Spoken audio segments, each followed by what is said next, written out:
I want to come back a little bit more into co-regulation and especially about kind of current events. And I'll talk about two different aspects of current events.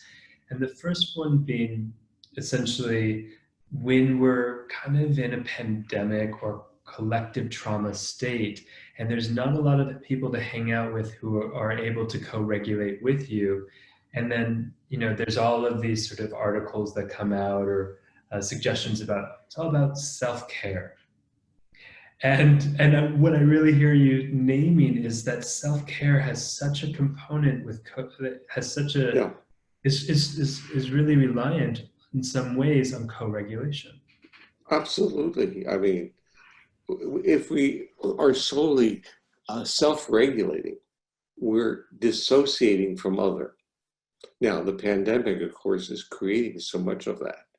So what I experience, by the way, these webinars, like talking to you, I find it very connecting. I find it very co-regulatory for me. And it fills a gap for me. It's not the same as sitting down, having a meal, or talking, ingesting while socializing, which are two levels of self-regulating while co-regulating. But I find it a wonderful opportunity because when I'm on the webinar, like today, I'm focused. You're it. This conversation is what I'm doing. And in doing that, I am responding to your gestures, your nuances. It's not the same, but I'm getting better at it. And because we're going to be in this for a long haul, and people like me are at that age vulnerable level that we don't want to take a chance because we don't trust the world. We don't trust what our neighbors are doing. We are very concerned because of the mixed messaging. I'm going to talk for a moment about messaging. Our nervous system falls apart with uncertainty. And the pandemic has created uncertainty, and the messaging about the pandemic has also created a diversity of narratives, meaning uncertainty. And our nervous system says we can't deal with uncertainty. What we want is a unified message of what to do because we are problem solvers. When we are told what to do, we will solve the problem. And we are co-regulators. We want to engage each other to solve the problem. We don't want to hate others. We don't want to be angry at others. And most of all, we don't want to say, we don't care if you get it. We want to be compassionate and we want to be loving and supportive. And this becomes difficult because if you watch news, it's really, really upsetting.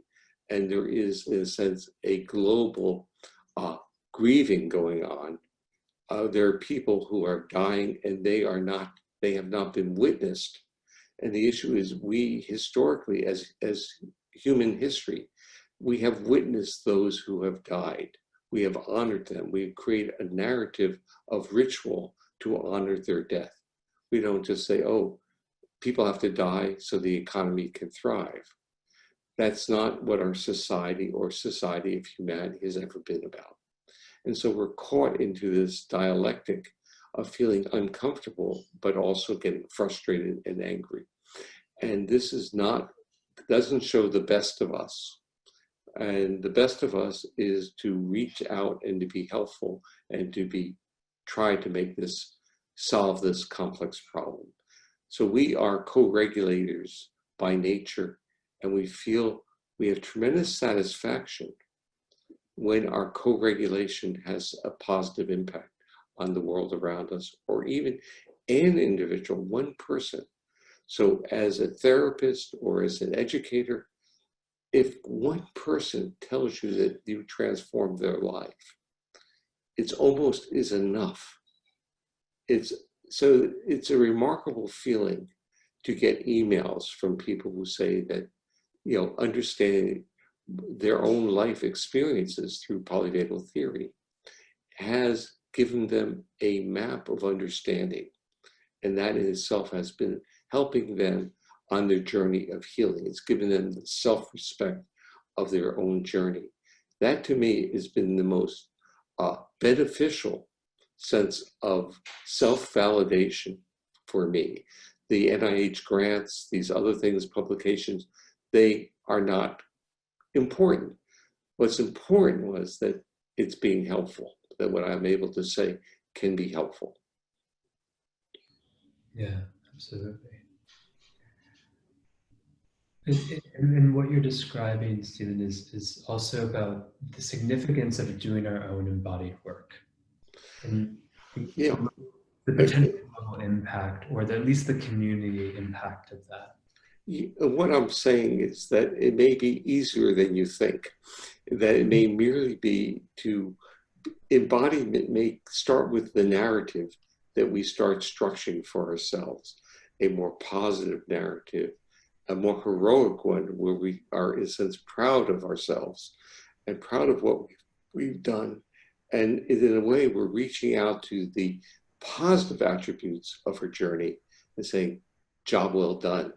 And in telling ourselves this positive narrative, it empowers us. We start feeling better, and we start feeling more heroic, more courageous, more helpful to others. How do you see that sort of playing into what is happening, I'm going there, more globally and politically right now then? I am seeing, when I don't turn on MSNBC or CNN, I start feeling the positivity of the millions of people, tens of millions or billions, who have compassion and love in their heart and are being helpful to others. And I feel that we are reacting to the threat of a minority, and that reaction is a valid reaction because it's a threat to our way of life, our ethics, our moral view of what we see as good or bad or right or wrong. It's getting at our core essence. For Americans, is at our core essence of what it is to be an American and what are we presenting to the world. And it starts with a sense of embarrassment, but goes beyond that because we are being hurtful, because we are and have been viewed as the moral compass of the world, which is a very special place to be. And we have really abused it during this pandemic. So let me kind of cut to the bit that I feel and understand, especially with like the Black Lives Matter, that the number of people pouring out into the streets at risk to themselves is an amazing bit. Initially, I said, we're doing it over again. It's the same stuff over and over again. But I think this is different. It's different because the people protesting are of great diversity and the numbers are great. And it's also that the companies and the military even is basically understanding that the history of preserving that history has to change. And I think it's really a feeling of transitional shifting. And I think it's really empowering to feel and to hear it. Part of me was, okay, my first protest was in 1959 or 58, where I picketed as a let's say as a high school freshman or something like that, Woolworths, because they were a segregated luncheon counter. And of course, what my folks said was, don't get in the paper. And I was on the front page of the local paper with the sign.